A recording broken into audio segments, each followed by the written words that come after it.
voy a hacer un pequeño repaso para los que no estuvieron o no han escuchado el mensaje, pero comenzamos hablando acerca de Esther capítulo 4, verso 8. Tomamos ese pasaje porque de alguna manera, seguramente hay muchos más pasajes, pero de alguna manera ejemplifica de una manera muy, muy clara lo que yo entiendo como intercesión. Libro de Esther, capítulo 4, verso 8 y 9, por favor. O bueno, 8 nada más, no hace falta el 9. Mire lo que dice la poderosa palabra del Señor. Dice la Escritura: le dio también la copia del decreto que había sido dado en Susa para que fuesen destruidos, a fin de que mostrase a Esther y se lo declarase, y le encargara que fuese ante el rey a suplicarle. Diga conmigo: ante el rey, a suplicarle y a interceder delante de él por su pueblo. Amén. El martes pasado yo le enseñé que si usted va a la etimología, a la profundidad de la palabra intercesión, en este contexto, en el contexto del libro de Esther, la palabra tiene dos fuerzas etimológicas que dan como resultado esta interpretación de la palabra intercesión. Y una de ellas tiene que ver con la idea de adorar, de alabar y de adorar. ¿Se acuerda de eso, no? Estuvimos enseñando sobre eso. Por eso yo le decía que todos los cultos nosotros los tenemos que empezar con adoración. ¿Amén o no amén? Tenemos que empezar con adoración porque la adoración predispone el ambiente para poder interceder, ¿sí? La adoración predispone el ambiente para poder interceder. De hecho, mostramos lo que relata el segundo libro de los Reyes, capítulo 3, verso 13. Por favor, segundo libro de los Reyes, capítulo 3, verso 13 hasta 13 al 15. Vamos a leer. Solamente, todo esto ya está enseñado, solamente estoy haciendo un repaso. Del 13 al 15, mire lo que dice la palabra. Entonces Eliseo dijo al rey de Israel: ¿qué tengo yo contigo? Ve a los profetas de tu padre y a los profetas de tu madre. Y el rey de Israel le respondió: no, porque Jehová ha reunido a estos 3 reyes para entregarlos en mano de los moabitas. Verso 14, y Eliseo dijo: vive Jehová de los ejércitos, en cuya presencia estoy, que si no tuviese respeto al rostro de Josafat, rey de Judá, no te mirara a ti ni te viera. Y acá viene la clave, dice: mas ahora traedme un tañedor, a un músico, a un adorador. Y mientras el tañedor tocaba, la mano de Jehová vino sobre Eliseo. Amén.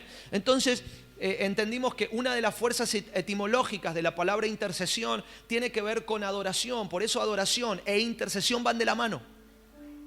Intercesión y adoración van de la mano. Necesitamos intercesores adoradores, gente que se meta en la atmósfera de la adoración para luego poder interceder. Y luego entra la otra fuerza etimológica, la otra palabra o el otro concepto, la otra idea que tiene que ver con intercesión, y es ponerse de cara a. Por eso, amado, la nación le pidió a Esther que se pusiera de cara al rey para interceder por esta demanda, este edicto que se había hecho contra la nación, que se pusiera de cara a, ¿no? Y yo le decía que la historia del mundo comienza con una batalla de intercesión, ¿sí? Con una lucha de intercesión entre las tinieblas y el espíritu. Dice la palabra, Génesis capítulo 1, esto es un repaso, acuérdese, Génesis capítulo 1, verso 2. Génesis capítulo 1, verso 2. Amén. Dice: y las tinieblas, la tierra estaba desordenada y vacía, y las tinieblas estaban sobre la faz del abismo, o sea, estaban de cara, ¿sí? Estaban de cara al abismo, y el Espíritu de Dios se movía sobre, o sea, estaba de cara a la faz de las aguas, ¿sí? Entonces había una lucha, un conflicto de intercesión. Las tinieblas estaban intercediendo para que el desorden continuara, pero el Espíritu de Dios estaba intercediendo para que el orden tomara su lugar. ¿Está conmigo o no está conmigo? Por eso el Espíritu Santo está continuamente intercediendo, está de cara al Padre, intercediendo por usted y por mí. El Señor Jesús está intercediendo, está de cara al Padre, intercediendo por usted y por mí. Amén. Entonces, la palabra interceder tiene que ver con estos dos conceptos que, si los unimos, nos dan una interpretación realmente muy clara y muy amplia de lo que tiene que ver con intercesión. Porque yo le abro mi corazón, yo siempre creí que interceder era adorar y gritar, ¿ah? Y orar y reprender, y orar y reclamar. Pero ahora entiendo que tiene que ver con ponerse de cara a, o sea, con defender a alguien, con defender un asunto de Dios. Las almas, por ejemplo, son asuntos de Dios. ¿Me entiende? Por eso cuando usted se levanta y pide, por ejemplo, misericordia por la nación, vio que esas cosas nos han faltado. A veces nosotros nos hemos enojado cuando a lo mejor ha venido una persona y lo hemos visto en actitud sospechosa a la iglesia. Nos hemos enojado, hemos dicho tenemos que tener cuidado, pero ¿cuántos de nosotros nos hemos acercado a interceder por ese tal que a lo mejor está perdido en delitos y en pecados? A poner la cara por él ante Dios y decirle, Señor, tal vez te vino con una actitud, no sé, capaz que vino con una intención mala, pero Señor, yo intercedo por él para que tu perdón, tu Espíritu Santo lo convenza de justicia, de pecado y de juicio. Ponerse de cara a los asuntos de Dios, eso es interceder. ¿Está conmigo o no está conmigo?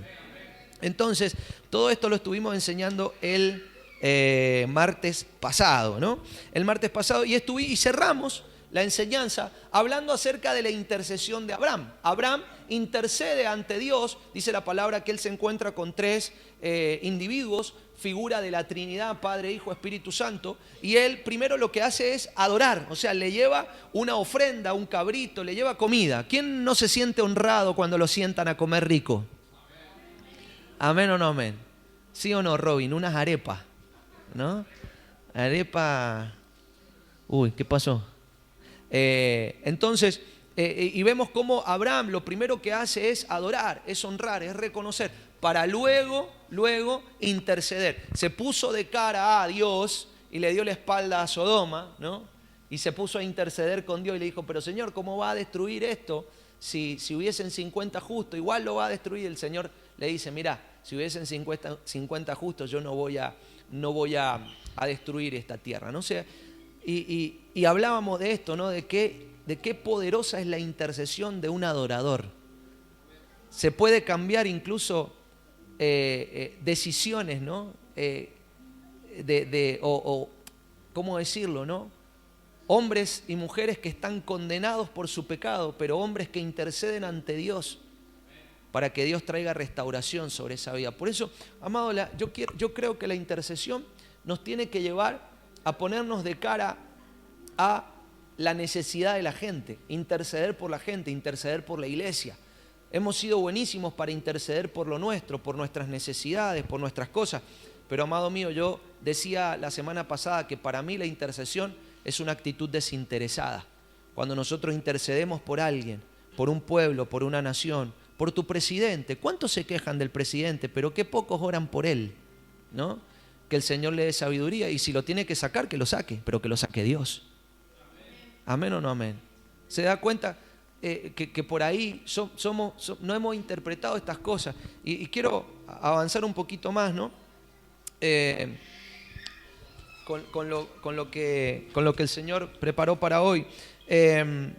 Entonces, yo acá anoté algo lo que enseñamos la semana pasada. Dijimos que el intercesor, escuche esto por favor, le pido que me preste toda su atención. El intercesor es una persona que se pone entre el conflicto y el solucionador de ese conflicto, ¿sí? Por ejemplo, tenemos una persona que viene con una enfermedad. El conflicto, ¿cuál es? La enfermedad. Pero intercedemos por él ante Dios, ¿sí? Y le pedimos, Señor, trae tu sanidad, un manto de sanidad sobre esta persona, intercedemos, ¿cierto? Entonces, el intercesor es alguien que se pone entre medio del conflicto y del que va a solucionar ese conflicto. Pero ¿cuál es el tema? Y acá empiezo a predicar lo de hoy. Que una de las cosas que más claridad debe tener el intercesor es cuál es genuinamente el problema, ¿sí? Necesitamos tener claridad de cuál es genuinamente el problema. Abraham conocía que el problema de Sodoma era el pecado y que la justicia del Eterno iba a ser desatada sobre ese pueblo. Pero también Abraham conocía la misericordia del Dios que lo había llamado. ¿Cuál era la fuente de la respuesta para ese problema de pecado que había en Sodoma y que había en Gomorra? Y cómo Abraham podía interceder para rescatar la vida del único que le interesaba allá adentro, que era Lot, era su sobrino Lot. ¿Amén o no amén? Entonces, muchas veces la gente intercede sin conocer la raíz del problema. Y mire, acompáñenme al libro del apóstol Santiago, capítulo 4, verso 3, por favor. Libro del apóstol Santiago, capítulo 4, verso 3.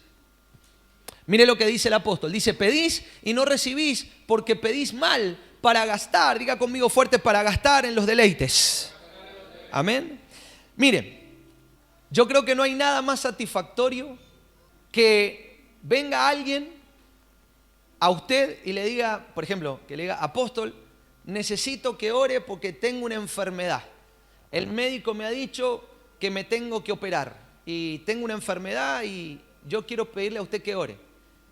Y uno ora, ¿cierto? Y de repente, no sé, al mes siguiente, apóstol, fui al médico y el médico me dijo que estoy totalmente curado, que no me tienen que operar. Dígame si no se siente una satisfacción por dentro. ¿Sabe lo que es eso? Diga conmigo, un deleite. La mayoría de nosotros, y escúcheme con toda su atención a esto, por favor. La mayoría de nosotros, a la hora de orar por alguien con una situación difícil o problemática, lo que anhela es sentir el deleite o la satisfacción de que Dios le responda la petición a esa persona. Pero ¿qué pasa si Dios no la quiere responder? ¿Qué pasa si Dios en realidad está trabajando con la fe de esa persona? Pero nosotros estamos de él, insistiendo. ¿Sabe? Me pasó algo en una oportunidad. Nosotros fuimos a orar por un hombre, no me acuerdo cómo se llamaba, tal vez mi esposa, Manuel Tovares. ¿Sabe que ese hombre llegó a la asamblea de Dios con un cáncer de próstata muy avanzado? Y recuerdo que nosotros lo empezamos a visitar y yo lo visitaba todas las semanas. 6 meses lo visité todas las semanas, desde junio hasta diciembre. Todas las semanas lo íbamos a visitar, orábamos por él y fuimos viendo cómo la enfermedad se lo fue consumiendo de a poco. Y se lo llevó, se lo terminó por llevar al hombre. Y nosotros, y créame, yo en todas las veces que yo iba a orar por él, yo decía, yo te voy a ver levantado, yo te voy a ver sano, yo te voy a ver... Claro, ¿cuál iba a ser mi deleite? Mi deleite iba a ser que un día el hombre viniera y me dijera, apóstol, fui al oncólogo. ¿Y sabe qué me dijo el oncólogo? Que el cáncer se había ido. Yo me iba a sentir el ungido de Jehová, ¿no? Pero ¿sabe qué? Dios no quiso hacer el milagro, no quiso hacerlo. Y un día me llama la hija y me dice la hija, apóstol, no era apóstol yo en ese momento, pastor, mi padre no está bien. ¿Y sabe qué? Le digo, ¿sabe qué? Verónica se llamaba la hija. Le digo, ¿sabe qué, Vero? Yo me doy cuenta que el Señor se lo quiere llevar. Pasaron un montón de cosas. De hecho, se convirtió la hija, se convirtió la nieta. Fue extraordinario lo que pasó en el tiempo de la enfermedad del hombre, que uno dice, bueno, pero ¿qué ganancia hay en esto si el hombre se murió? El hombre se murió, pero se salvaron las almas de la hija y de la nieta. Entonces yo ahora después entendí por qué Dios no lo quería sanar. Porque si no, de otra manera, no hubieran llegado nunca. Claro, la hija y la nieta vieron cómo nosotros toda la semana desinteresadamente lo íbamos a visitar. Las mujeres percibieron ese amor y se terminaron convirtiendo al Señor. ¿Está conmigo o no está conmigo? Entonces le digo un día, me llama por teléfono y le digo, Vero, ¿sabe qué? Pongámonos de acuerdo usted y yo y digámosle al Señor que se lo lleve. Porque eso es lo que quiere hacer el Señor, llevárselo. Eso fue como a las 11 de la mañana, a las 2 de la tarde el hombre falleció. Eso era lo que el Señor quería. Entonces, ¿por qué a veces pedimos y no? ¿Por qué a veces intercedemos y no pasa nada? Porque a veces queremos ser deleitados nosotros. Queremos ser deleitados nosotros. ¿Y cómo queremos ser deleitados? Que el enfermo venga y nos diga, después de que usted oró, me sané. Después de que usted me ungió, se me solucionaron todos los problemas. Pero, amado mío, el intercesor debe conocer cuál es la causa de ese problema, cuál es la causa de esa situación, para no orar en contra de lo que Dios quiere hacer con esa persona. ¿Amén o no amén? ¿Está conmigo? Entonces, le decía, mucha gente intercede sin conocer la raíz del problema. Por eso piden mal. Entonces, el apóstol Santiago está revelando algo. Y es que a veces nuestro deleite es que la persona se sane, la persona se recupere, se le solucionen los problemas. Pero tal vez esa enfermedad o esa situación no ha venido para estorbar, sino para perfeccionar la fe de esa persona. Acompáñeme al Evangelio de Juan, capítulo 9, verso 2 y 3. Evangelio de Juan, capítulo 9, verso 2 y 3, por favor. Mire, Evangelio de Juan, capítulo 9, verso 2 y 3. Mire lo que dice la palabra. Y le preguntaron sus discípulos diciendo, Rabí, ¿quién pecó, este o sus padres, para que haya nacido ciego? Respondió Jesús, no es que pecó ni sus padres, sino para que las obras de Dios se manifiesten en él. ¿Había un problema o no había un problema? ¿Sí o no? Había una ceguera. Y los discípulos, ¿qué empezaron a reprender? El por las dudas. ¿Vio? Los discípulos empezaron a reprender, Señor, todo pecado, que Señor, toda maldición generacional, Señor. Y en realidad viene el Señor y te dice, no, muchachos, la causa no es esa. La causa no es ni el pecado ni la maldición generacional. La causa es que Dios se quiere glorificar en él y quiere que todos estos incrédulos vean cómo el Señor tiene poder para sanarlo. ¿Está conmigo? Entonces el intercesor, diga conmigo, el intercesor debe conocer la causa.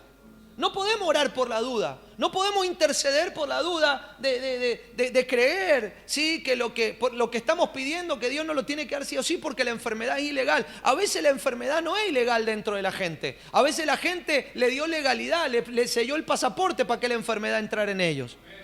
Entonces, antes de reprender la enfermedad, lo primero que hay que tratar, por ejemplo, es la falta de perdón. Mire, otra situación que me pasó, yo le he contado muchas veces.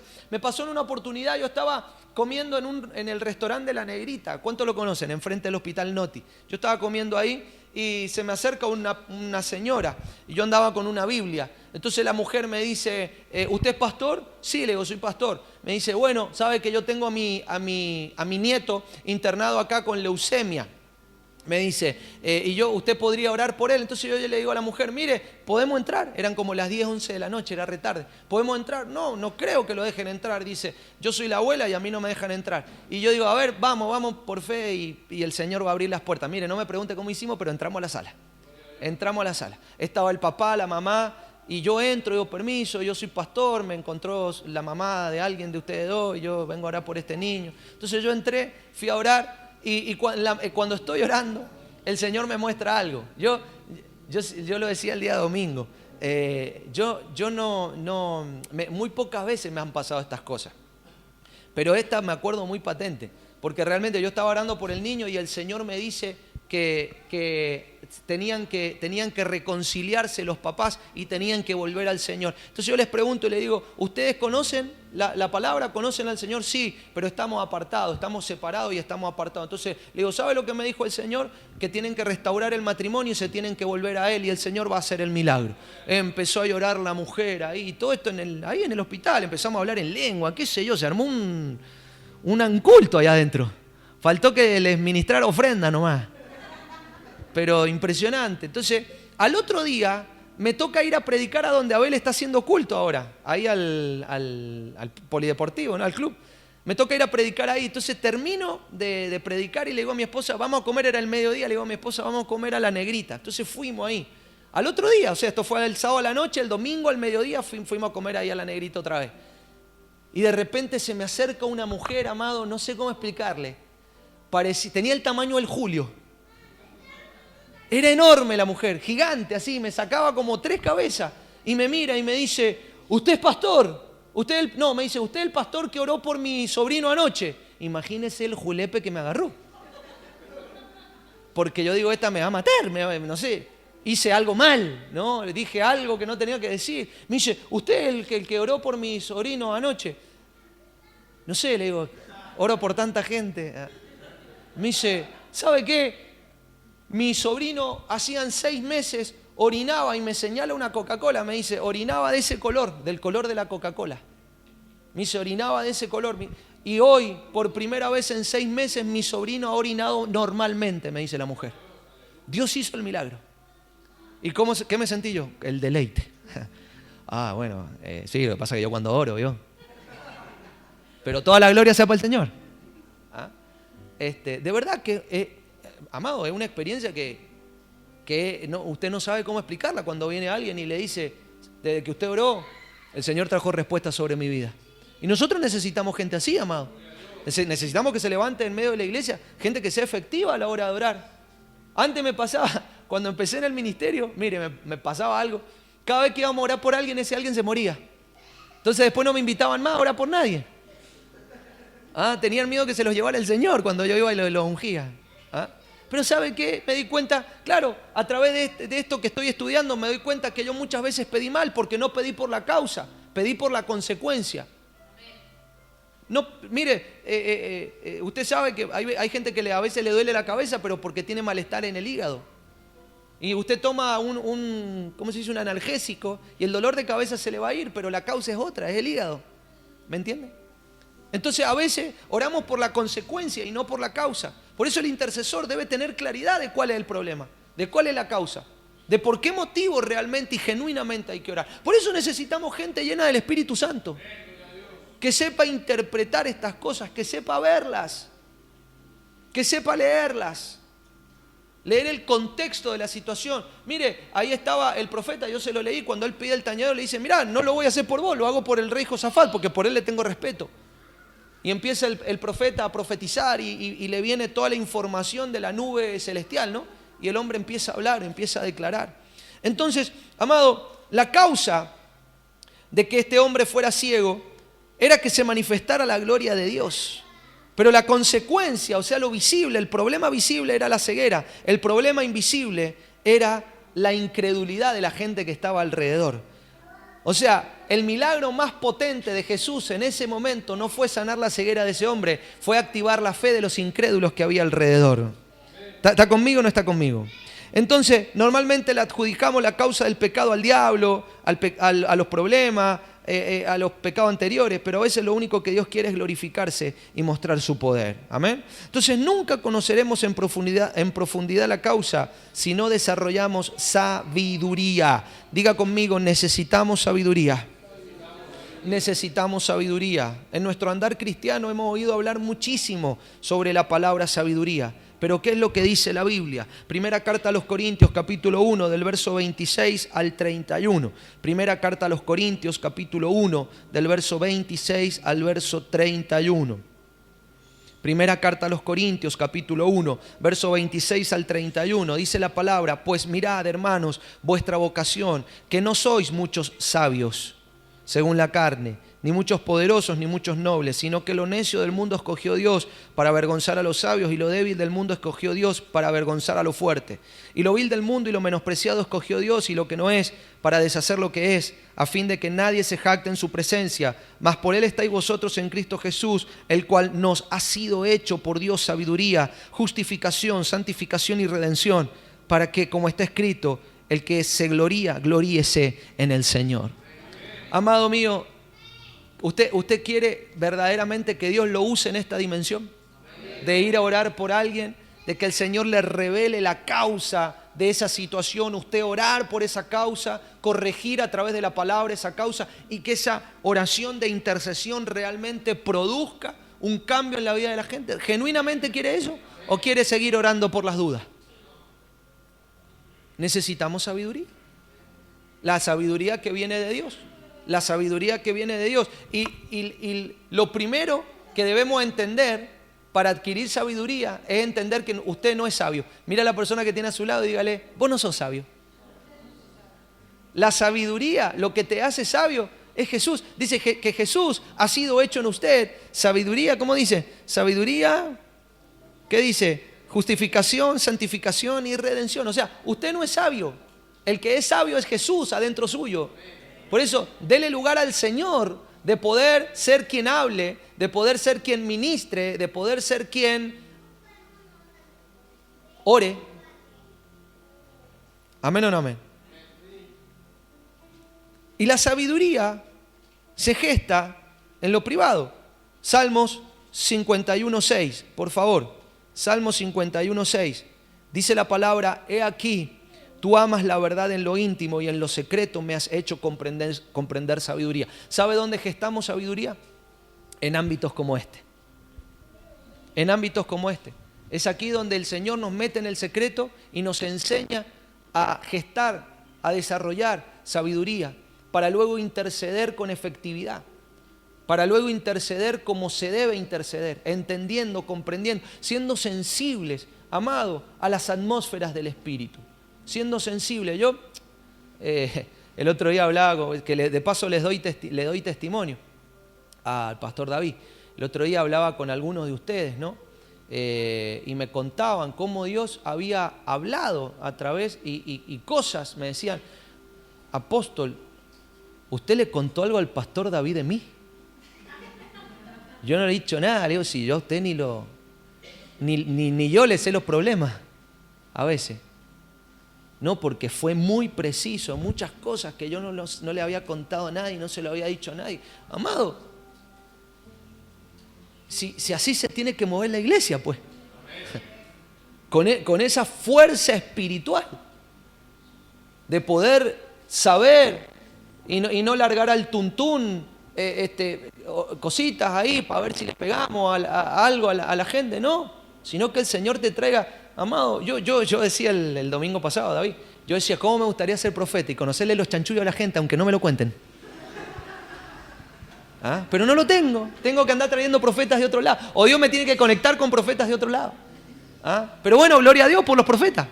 Amén o no amén. Yo anhelo, amado, yo deseo que se levante un espíritu profético dentro de la iglesia. Yo lo deseo y se está levantando.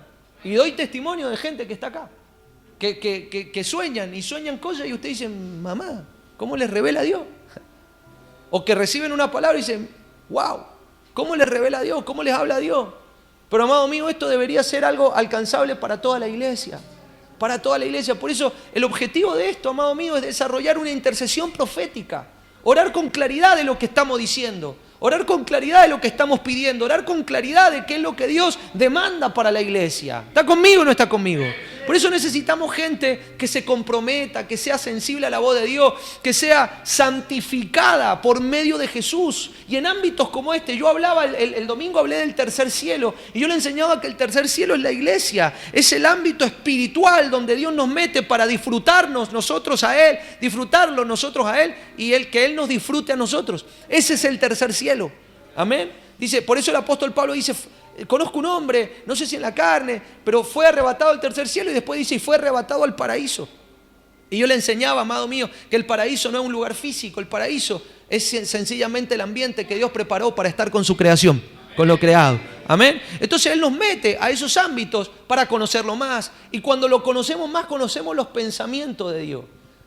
Mire, cuando el que lleva muchos años de casado, o bueno, un par de años de casado, ya comienza a tener una lectura de la cara de la esposa o del esposo, ¿vio? No es lo mismo usted llegar a su casa y preguntarle a su esposa, por ejemplo, ¿cómo estás? Y que su esposa le diga bien, a que su esposa le diga bien. Y usted ya sabe que el segundo bien es porque el horno no está para bollos, ¿cierto? Y la palabra es la misma, o sea, la palabra es la misma. Pero la forma en la cual usted ya sabe, se portó mal el Teo, rompieron algo los niños, ¿vio? Ya como que usted empieza a hacerse a la idea porque ya conoce. Lo mismo pasa con el Señor. Usted, cuando una persona lleva mucho tiempo de conexión con el Espíritu Santo, con el Señor, ya empieza a percibir los ambientes. Yo he estado en congregaciones, amado, donde yo he predicado y me ha costado, David le ha pasado, estar en lugares donde no puede, o predica, pero siente algo feo. Y no es porque la palabra no tenga efectividad, sino que el pueblo, no sé, está en otra el pueblo. ¿Me entiende? Y desarrollar esa sensibilidad y tal vez en esos momentos hay que interceder, hay que orar, tal vez hay un espíritu de distracción, tal vez hay, no sé, desunión, se peleó el pastor con la pastora y todo eso se trasladó al pueblo, no sé, y empezar a orar para que el Señor, porque le vuelvo a repetir lo que decíamos el domingo pasado. El culto no es para usted, el culto es para Dios. Las alabanzas son para Él. Y Él en su inmensa misericordia baja palabra para nosotros de restauración, de ánimo, de fortaleza, de prosperidad, de gracia, de sanidad. Aleluya, gloria a Dios. Por eso necesitamos adorar. Entonces, ¿para qué? Para que la intercesión profética comience a fluir de en medio de la iglesia. Amén. Entonces, mire, acá le muestro el último caso y ya vamos a orar. Job, capítulo 1, verso 4 y 5. Job, capítulo 1, verso 4 y 5. Amén. Alguien que intercedía por las dudas. Job, capítulo 1, verso 4 y 5. Dice la palabra poderosa del Señor. E iban sus hijos y hacían banquetes en sus casas, cada uno en su día, y enviaban a llamar a sus 3 hermanas para que comiesen y bebiesen con ellos. Y acontecía que habiendo pasado en turno los días del convite, Job enviaba y los santificaba. Lea esa parte conmigo. Job enviaba y los santificaba y se levantaba de mañana y ofrecía holocausto conforme al número de todos ellos, porque decía Job, ay. Entonces, por las dudas. Voy a hacer una ofrenda por las dudas que mis hijos hayan pecado. Voy a hacer un sacrificio por las dudas que se hayan mandado, porque yo lo conozco al Ramiro. Y ese es un delincuente, seguramente. ¿Ah? Por las dudas, todo por las dudas. No, amado mío. Y así hay gente que ora por las dudas.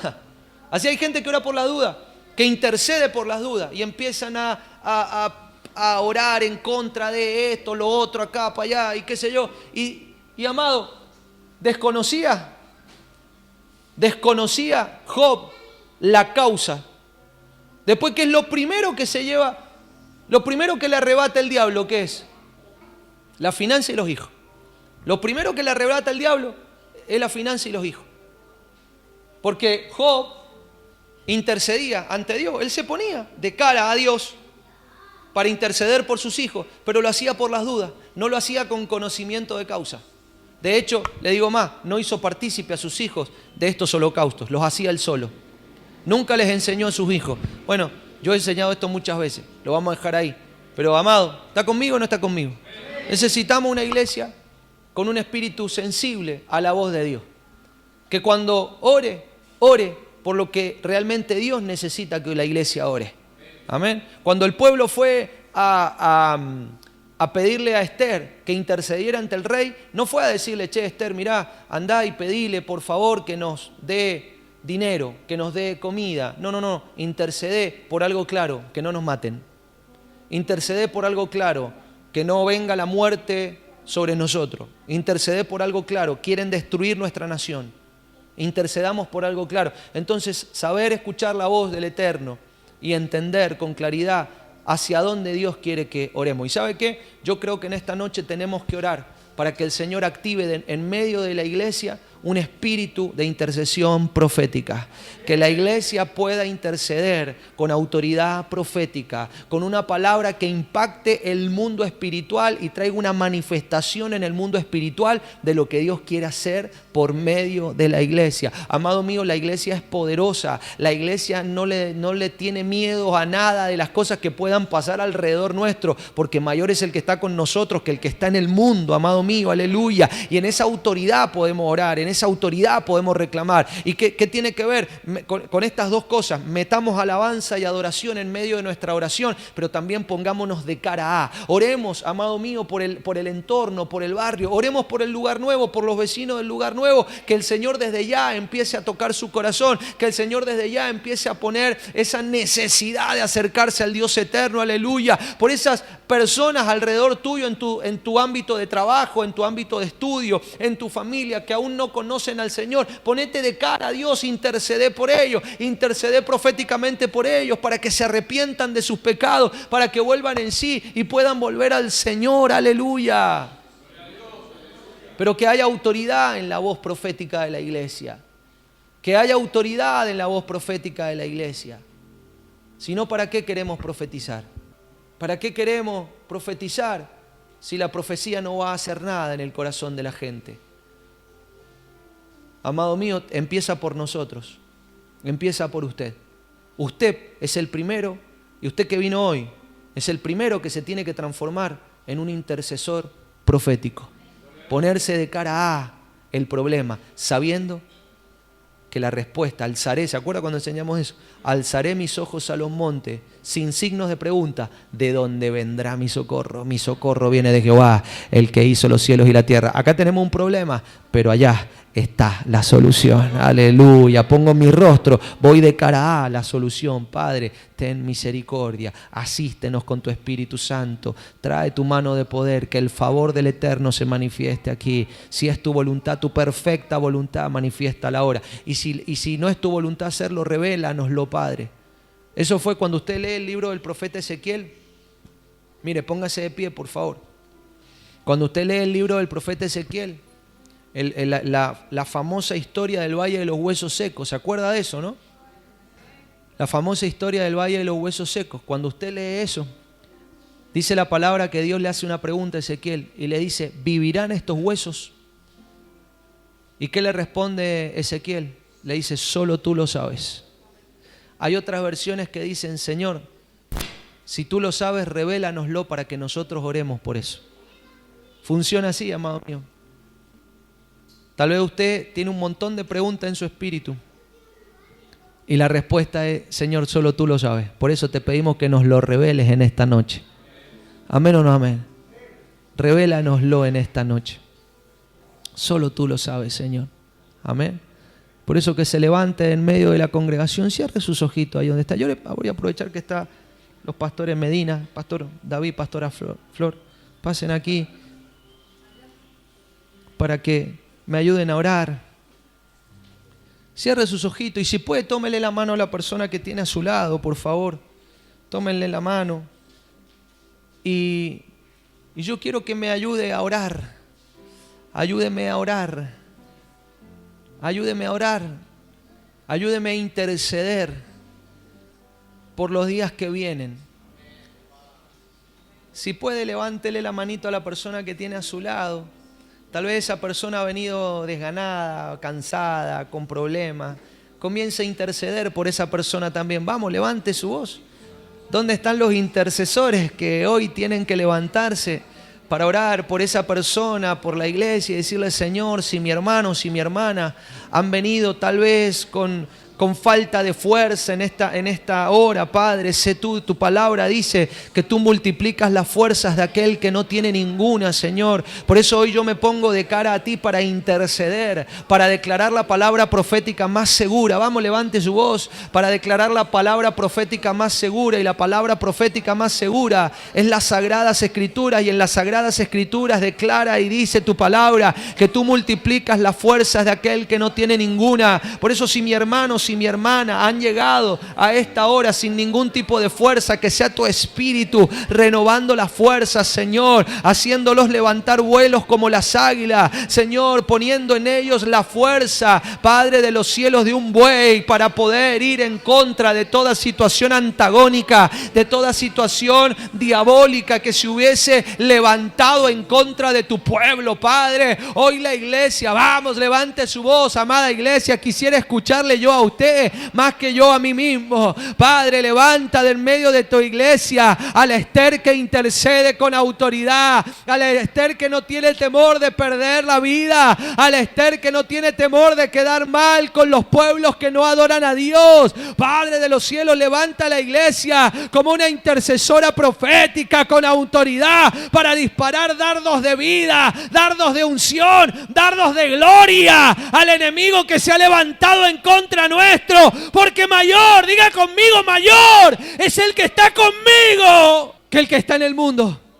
Por eso, Padre, nos levantamos contra todo espíritu, Señor, que no viene de ti. Nos levantamos, Padre, con autoridad para apagar las voces del mundo y del sistema, Señor, y establecer el único pensamiento eterno, la sabiduría del Santo, la ciencia del Santo, la palabra de Dios, la palabra eterna, la palabra que nació en eternidad y ha impactado la vida de los hombres. Esa palabra es la que hoy soltamos. Esa palabra es la que hoy hablamos. Es la palabra potente que destruye enfermedad. Es la palabra potente que destruye la escasez. Es la palabra potente que destruye la infertilidad, el cansancio, el desgano. Es la palabra potente que levanta hombres revestidos de fuego de Dios. Mujeres de autoridad. Aleluya, Padre. Yo quiero interceder por los vecinos de este edificio, Padre. Yo quiero interceder por la gente que vive acá arriba, Señor amado. Porque nosotros llevamos 5 años y yo no sé qué impacto podremos haber causado en la vida de esta gente. Pero, Señor, no nos permitas que nos vayamos de este lugar sin haber alcanzado a alguien de este edificio, Señor. Ten misericordia, intercedemos por ellos, oramos por ellos, pedimos por ellos, para que el Espíritu Santo traiga sobre ellos el arrepentimiento genuino, la plena convicción de justicia, de pecado y de juicio, para que se vuelvan a ti, para que te reconozcan a ti. Tomamos autoridad, Padre, para reclamarte esas almas para ti. Tomamos autoridad, Dios mío, para reclamarte esas almas. Comience a orar por la persona que tiene a su lado. Vamos, comience a orar. Y si tiene a sus hijos, suéltele palabra de sabiduría. Vamos, levante su voz, amado, que sus hijos lo escuchen orando. Que la persona que tenés al lado te escuche orando, intercediendo, clamando, pidiendo, poniéndote entre un problema y la solución, porque el Dios de la solución está atento a la oración de su pueblo.